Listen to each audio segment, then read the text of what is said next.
So students, now we'll be looking at practice set 2.2, but before that I'll give you a short recap of how to factorize a quadratic polynomial. Okay, say there is a polynomial x square plus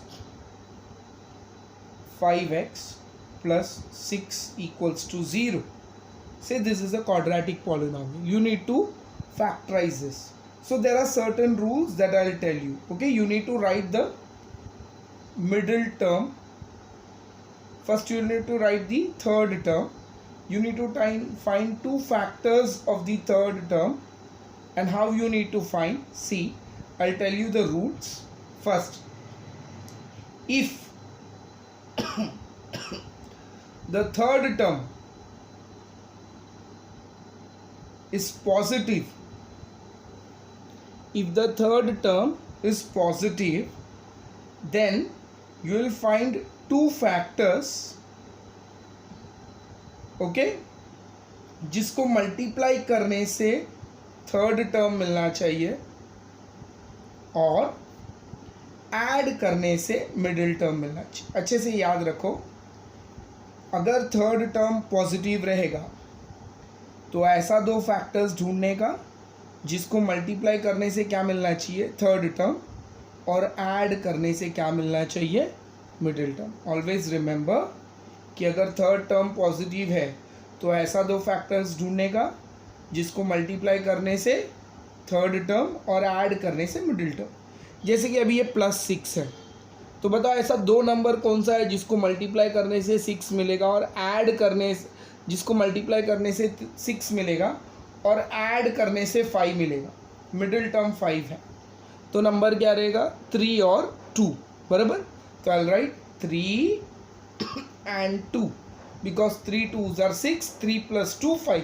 बराबर. अब factors ढूंढ के निकाला. Factors ढूंढने के बाद sign of factors, ठीक है, याद रखो क्या करना है, साइन ऑफ द फैक्टर्स. अभी ये फैक्टर्स को साइन देना है ना. अभी ये साइन कैसा देने का, the sign of the factor कैसे देना है. अगर थर्ड टर्म पॉजिटिव है, if third term is positive, both factors को देने का सेम साइन. याद रखो चिल्ड्रेन, बोथ फैक्टर्स को क्या करने का, सेम साइन देने का. और फैक्टर्स का साइन किस पे डिपेंड करेगा, मिडिल टर्म पे. ठीक है, जैसे कि यहाँ पे थर्ड टर्म पॉजिटिव है, थर्ड टर्म पॉजिटिव है, दोनों फैक्टर को हमको सेम साइन देना है. ठीक है, लेकिन साइन किस पे डिपेंड करेगा, मिडिल टर्म पे. मिडिल टर्म पॉजिटिव है तो दोनों को क्या करो, पॉजिटिव साइन.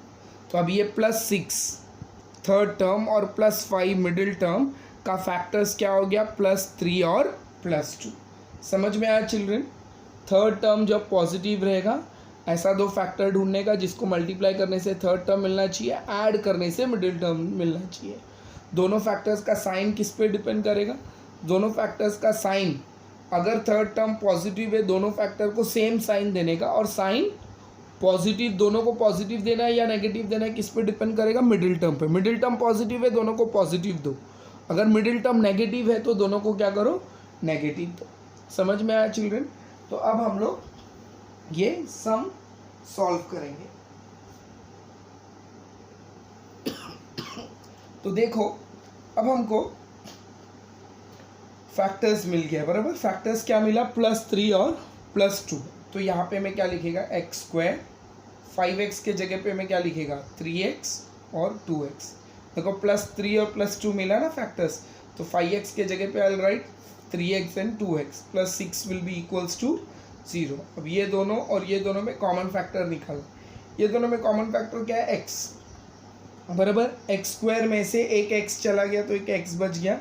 3x में का x बाहर निकल गया तो 3 बच गया. अब 2x और 6 में क्या कॉमन फैक्टर है, 2 और 6 में 2 के टेबल में आता है, तो 2 कॉमन फैक्टर मैंने बाहर निकाला. तो 2 1s are 2. बराबर. तो यहाँ पे मैं ये 2x में से 2 बाहर चला गया तो x बच गया. 2 कितने are 6, 2 3s are 6. तो यहाँ पे क्या हो गया, x + 3 x + 3 x + 3 into x + 2 आएगा. बराबर ना. एक्स प्लस थ्री कॉमन और क्या बच गया x plus two equals to zero. Therefore अब इसको स्प्लिट करना, अभी एक्स प्लस थ्री को ज़ीरो लेना है और एक्स प्लस टू को ज़ीरो लेना है। सो एक्स क्या मिलेगा मुझे माइनस थ्री मिलेगा, नहीं तो एक्स क्या मिलेगा माइनस टू मिलेगा। समझ में आया फैक्टराइजेशन से कैसे तुमको आंसर्स निकालना है? ठीक है, अब हम एक एग्जाम्पल देखें। ओके, जैसे कि समझो टेक्स्ट बुक का ही प्रैक्टिस सेट 2.2 का हम एग्जाम्पल देख लेंगे। फर्स्ट एग्जाम्पल, ठीक है, सम नंबर 1।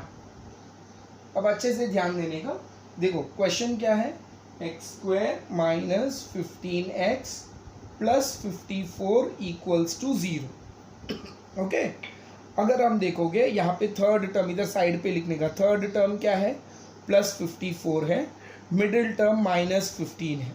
अभी हमको दो फैक्टर ढूंढना है।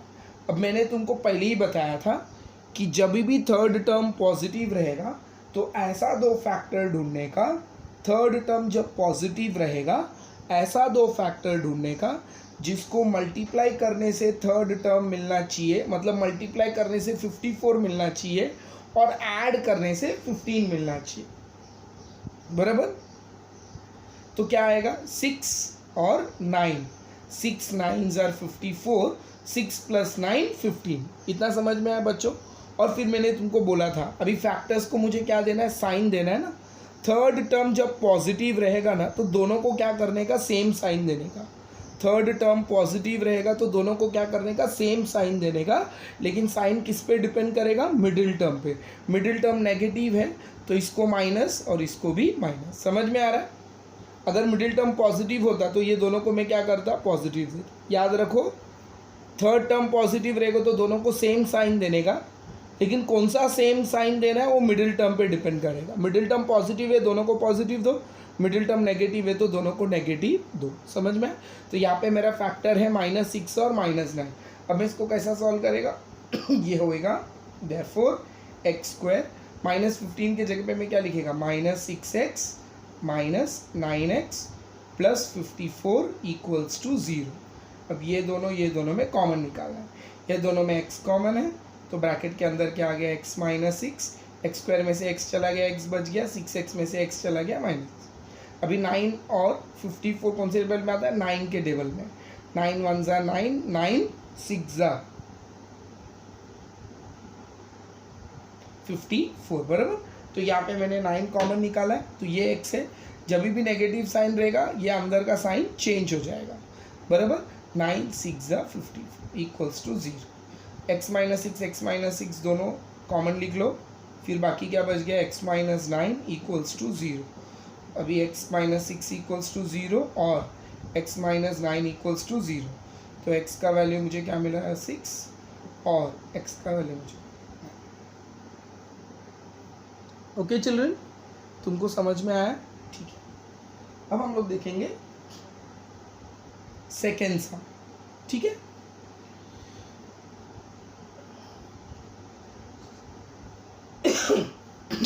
प्रैक्टिस सेट 2.2 सम नंबर 2। ओके, तो देखो सम नंबर 2 क्या है, x square plus x - 20। Children अभी जरा ध्यान देने का क्या, अभी यहाँ पे थर्ड टर्म क्या है, -20 है और मिडिल टर्म क्या है, +1 है। याद रखना, थर्ड टर्म -20 है, मिडिल टर्म +1 है। अभी हमको दो फैक्टर्स ढूंढ। देखो जब थर्ड टर्म पॉजिटिव था तो मैंने तुमको बताया कि ऐसा दो नंबर ढूंढने का जिसको मल्टीप्लाई करने से थर्ड टर्म और ऐड करने से मिडिल टर्म बोला था ना। लेकिन अगर थर्ड टर्म नेगेटिव रहेगा ना तो ऐसा दो फैक्टर्स ढूंढने का। याद रखना, थर्ड टर्म जब नेगेटिव रहेगा ऐसा दो फैक्टर्स ढूंढने का जिसको मल्टीप्लाई करने से थर्ड टर्म मिलना चाहिए और सब्ट्रैक्ट करने से मिडिल टर्म मिलना चाहिए। याद रखना, ठीक है? ठीक है, वहाँ पे जब ये पॉजिटिव था, ठीक है, जब थर्ड टर्म नेगेटिव रहेगा तब ऐसा दो फैक्टर ढूंढने का जिसको मल्टीप्लाई करने से थर्ड टर्म और सब्ट्रैक्ट करने से मिडिल टर्म। और थर्ड टर्म जब पॉजिटिव था मैंने तुमको क्या बताया, ऐसा दो नंबर ढूंढने का जिसको मल्टीप्लाई करने से थर्ड टर्म और ऐड करने से मिडिल टर्म, बराबर। अभी यहाँ पे सबट्रैक्ट करने से मिडिल टर्म होना चाहिए। तो फैक्टर क्या रहेगा 5 और 4। तुमको पता है ना 5 4 20 और 5 माइनस 4 क्या है 1। समझ में आया। अब साइन देना है, साइन ऑफ फैक्टर, बराबर। अभी साइन कैसा देने का, थर्ड टर्म नेगेटिव रहेगा ना, थर्ड टर्म सब थर्ड टर्म और मिडिल टर्म पे डिपेंडेंट है। थर्ड टर्म अगर नेगेटिव रहेगा ना तो दोनों फैक्टर को डिफरेंट साइन देने का, दोनों फैक्टर को क्या करने का, डिफरेंट साइन देने का। ओके, लेकिन साइन किस पे डिपेंड करना चाहिए, sign depends on middle term.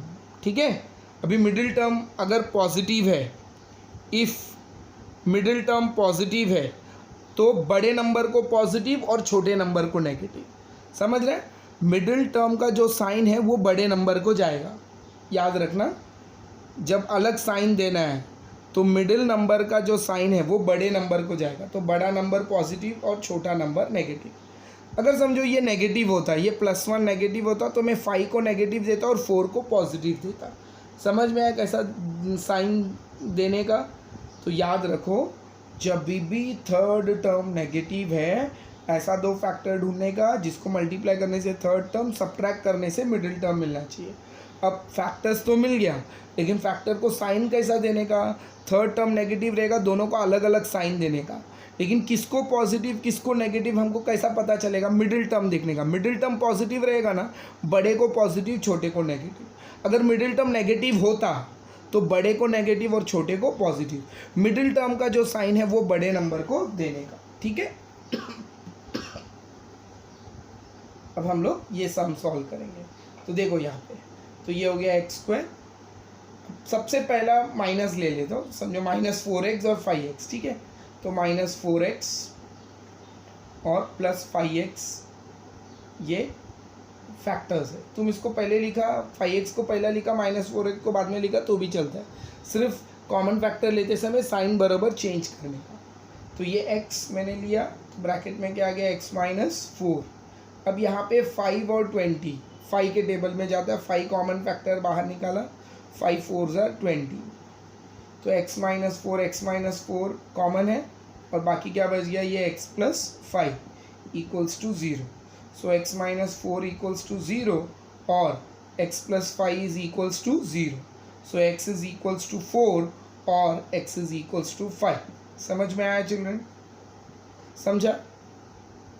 अभी इसी तरह तुमको क्या करना है, सम नंबर 2 होमवर्क तुम्हारा देखो, सम नंबर 3 सॉल्व करना है, सम नंबर 4 सॉल्व करना है और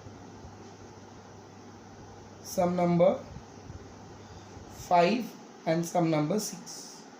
ठीक है, लेकिन इसका हिंट में अब तुमको बताता हूँ, तो उसके हिसाब से तुम लोग ये सॉल्व करेगा, हिंट में तुमको बताएगा। ओके, सम नंबर 3।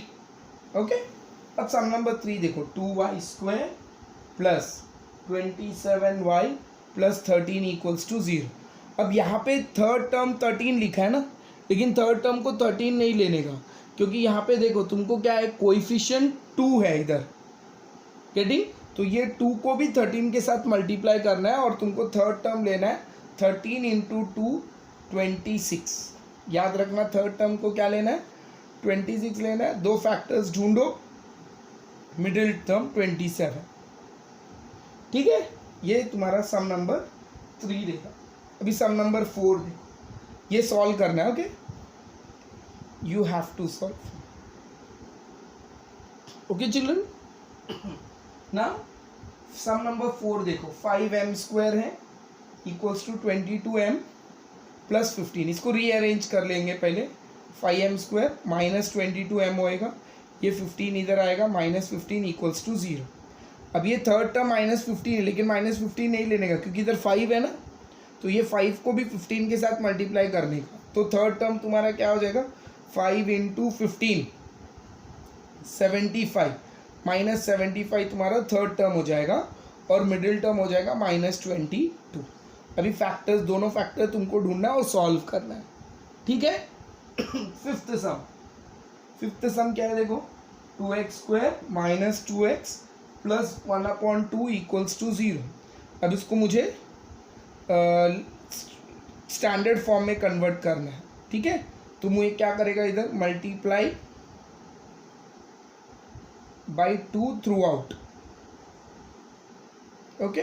तो ये क्या हो जाएगा 4x², ये हो जाएगा 4x प्लस ये 2 कैंसिल हो जाएगा ना, तो 1 इक्वल्स टू 0। अब यहाँ पे देखो थर्ड टर्म क्या आएगा, ये 1 है ये 4 है, 4 और 1 को मल्टीप्लाई करो तो थर्ड टर्म क्या हो जाएगा तुम्हारा +4 हो जाएगा, और मिडिल टर्म तुम्हारा क्या हो जाएगा -4 हो जाएगा। तो यहाँ पे तुमको ऐसा दो फैक्टर ढूंढना पड़ेगा जिसको मल्टीप्लाई करने से 4 और मल्टीप्लाई करने से क्या मिलना चाहिए 4, और ऐड करने से भी क्या मिलना चाहिए 4। जैसे कि ये देखो 2 और 2 है, 2 2 ज़ार 4, 2 + 2 4, बराबर ना। तो वैसा यहाँ पे तुमको ये नेगेटिव है ना, तो ऐसा दो फैक्टर ढूंढने का जिसको मल्टीप्लाई करके 75 मिलना चाहिए और सब्ट्रैक्ट करके 22 मिलना चाहिए, याद रखना, ठीक है। तो यहाँ पे फैक्टर्स क्या आएगा, 25 3 ज़ार 75 और 25 माइनस 3 22, 25 और 3 रहेगा इसका फैक्टर रहेगा 25 और 3, इसका फैक्टर रहेगा 2 और 2, बराबर। इसका फैक्टर क्या रहेगा, मल्टीप्लाई करके 26 मिलना चाहिए और ऐड करके 27, तो इसका फैक्टर रहेगा 26 1 ज़ार 26 + 1 7।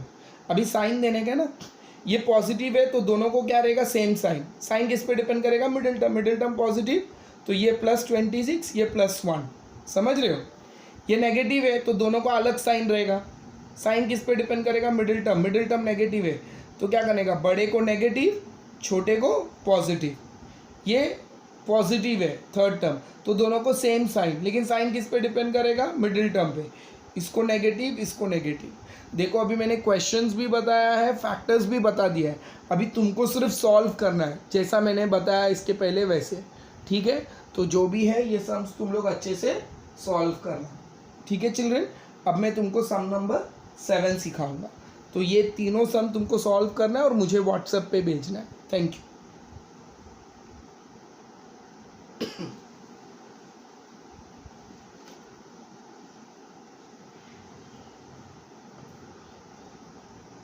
अब हम लोग देखेंगे सम नंबर 7। देखो सम नंबर 7 क्या है, √2x² + 7x + 5√2 इक्वल्स टू 0।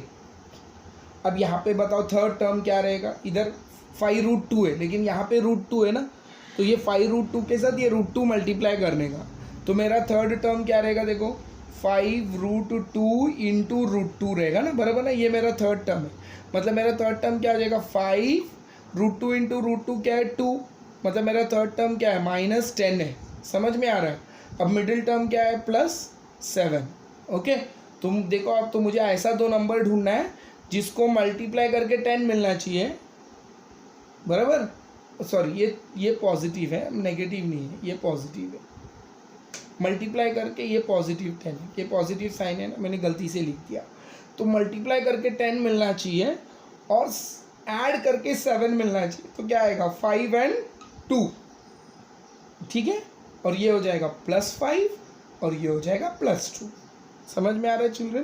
तो अभी देखो इसको कैसे सॉल्व करना है, √2x², मिडिल टर्म मेरा क्या है +5 है और +2x है, +5√2 equals to 0।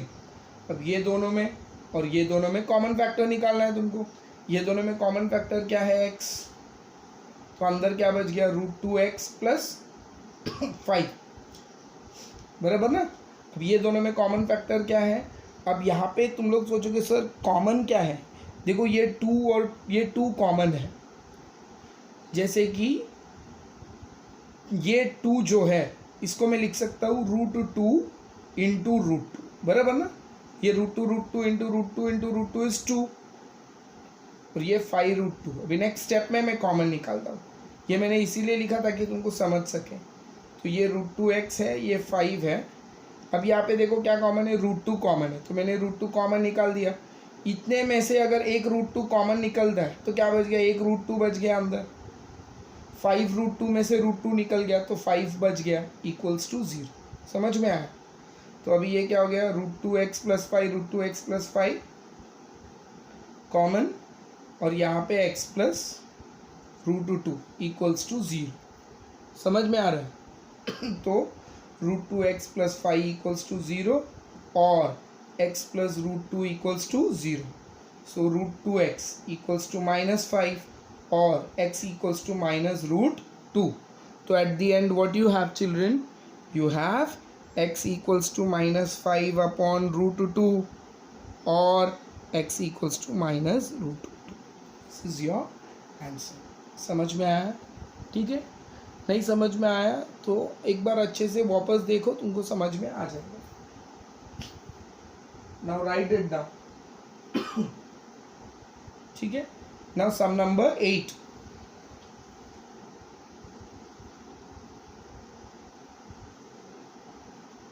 Sum number 8. Sum number 8 क्या है? 3x square minus 2 root 6x plus 2 equals to 0. अब यहाँ पे थर्ड टर्म क्या है? 3 और 2 6 plus 6 is your third term minus 2 root 6 is your middle term. ठीक है? तो ऐसा दो नंबर बताओ जिसको मल्टीप्लाई करने से 6 मिलना चाहिए लेकिन ऐड करने से 2 रूट 6 मिलना चाहिए। अब ये थोड़ा कंफ्यूजिंग है। मेरे को तो यही पता है कि 6 1 ज़र 6 है, लेकिन 6 + 1 तो 2 रूट 6 नहीं है। और मेरे को पता है 3 2 ज़र 6 है, लेकिन 3 + 2 2 रूट 6 नहीं है। लेकिन मेरे को ये पता है ना कि रूट 6 और रूट 6 को मल्टीप्लाई करने से भी 6 मिलता है। तो root 6 into root 6 is 6, root 6 plus root 6 2 root 6। समझे? तो ये फैक्टर है तुम्हारा रूट 6 और रूट 6। थर्ड टर्म पॉजिटिव है तो दोनों को सेम साइन देना पड़ेगा। साइन मिडिल टर्म पे डिपेंड करेगा। मिडिल टर्म नेगेटिव है तो मेरे को दोनों को क्या करना पड़ेगा, नेगेटिव साइन देना पड़ेगा। तो मेरा फैक्टर्स क्या हो गया, 3x² minus root 6x minus root 6x plus 2 equals to 0। अब ध्यान दो, अब आती है, अब रियल चीज़ आता है। अब ये जो 3 है, अब देखो इसमें तुमको कॉमन निकालने में दिक्कत हो रही है तुमको, तो क्या करो, सबको रूट में कन्वर्ट कर दो। सबको किस में कन्वर्ट करो, रूट में। जैसे कि 3 को मैं लिखेगा √3 इंटू √3, ठीक है। मैं 6 को लिख सकता हूँ √3 इंटू √2, ये 6 को भी मैं लिखेगा √3 इंटू √2, और ये 2 को मैं लिखेगा √2 इंटू √2 इक्वल्स टू 0। तो now children I need to find common factor among these. Okay, ये √3 है, √3 है, तो √3 बाहर आ गया। x² और x में x कॉमन फैक्टर है, तो √3 और एक x बाहर चला गया, तो बाकी क्या बच गया, √3x बच गया। ये √3 और ये x बाहर चला गया तो क्या बच गया, √2। यहाँ पे √2 है, √2 कॉमन, ठीक है। तो क्या बच गया, √3 √2 और x में √2 निकल गया तो क्या बच गया, √3x। ये दोनों √2 में एक √2 चला गया तो बच गया √2 इक्वल्स टू 0। तो ये नेगेटिव साइन है ना चिल्ड्रन, तो मिडिल का साइन क्या हो जाएगा, चेंज हो जाएगा। ओके, तो √3x माइनस 2 इंटू √3x, ये minus √2 will be equals to 0। So √3x minus √2 equals to 0 और √3x minus √2 equals to 0।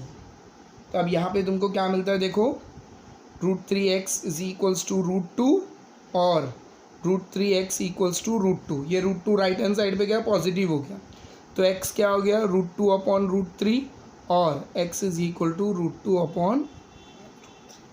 Okay children, समझ में आया? ठीक है। Now last will be doing, अभी सम नंबर 9 10 11 12 है, ठीक है। सम नंबर 9, ध्यान दो अच्छे से। 2m into m minus 24 equals to 50, ठीक है।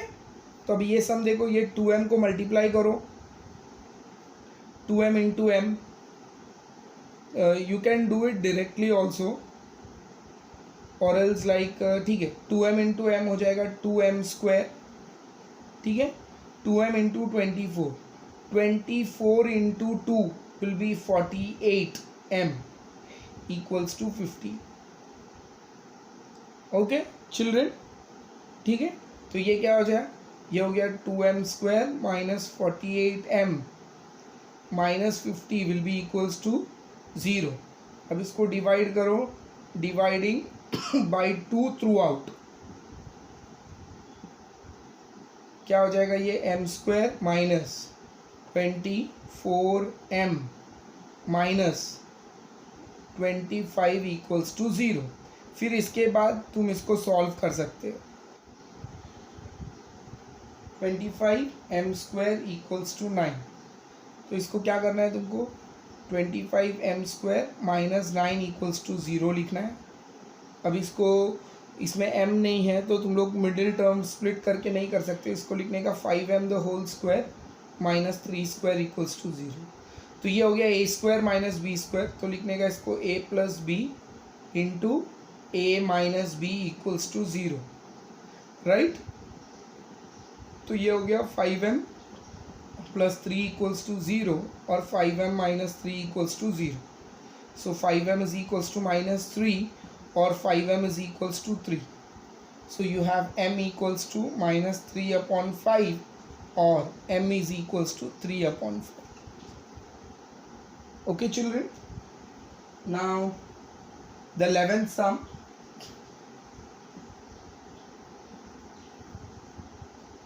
Okay, so 11th sum कैसे करना है we'll be seeing next. Sum number 11. So 7m square is equals to 21m. So I'll write this as 7m square minus 21m equals to 0. अब इसको square के form में भी लिख नहीं सकते, तो डायरेक्टली अभी स्क्वायर के फॉर्म में लिख नहीं सकते ना, तो तुम लोग क्या करो, ये दोनों में से कॉमन फैक्टर निकाल दो. कॉमन फैक्टर क्या रहेगा, 7m, ठीक है. 7m कॉमन फैक्टर मैंने बाहर निकाल दिया, तो ये हो गया m माइनस 3 इक्वल्स टू 0. तो 7m इज इक्वल्स टू 0 और m minus 3 is equals to 0. So m is equals to 0 upon 7 or m is equals to 3. So m is equals to 0 or m is equals to 3. Okay children. Now last sum. So m square minus 11 equals to 0. So this I can write it as m square minus root 11 square equals to 0. ये हो गया a plus B into a minus B equals to 0. So a plus B equals to 0 और m minus root 11 equals to 0. So m is minus root 11 और m is plus root 11. Okay children, very easy.